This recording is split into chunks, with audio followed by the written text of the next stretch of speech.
আমার ভাই মরল কেন? দুনিয়ার বিপ্লবীরা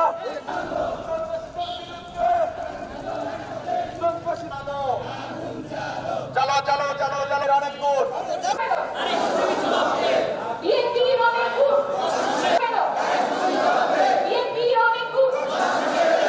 জুলাই পদার্পণ করেছি, কিন্তু আমরা দেখতে পাচ্ছি বাংলাদেশ থেকে যে চাঁদা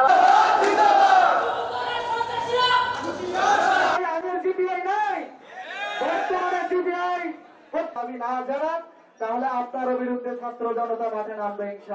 দেখতে হলো কেন এর আমরা জবাব চাই। আমরা কি চাই ওই হত্যাকাণ্ডে যারা যারা জড়িত ছিল তাদেরকে প্রকাশ্য দিব? এটাই হচ্ছে এর প্রতিবাদের মূল নমুনা। আমরা যদি রক্তকে আমরা ভিটা দিতে দেব না, আমরা কি দিতে দেব? হতো আমরা কি চুপচাপ থাকতে পারতাম? তাহলে আজকে কেন আছি? আজকে যদি এখানে এমন অবস্থায় একটা দুর্ঘটনা ঘটতো, কি মনুষ্যত্ব আছে? আছে? যদি থাকতো তাহলে একটি সুষ্ঠু সমাধান এই না যে দল থেকে থাকে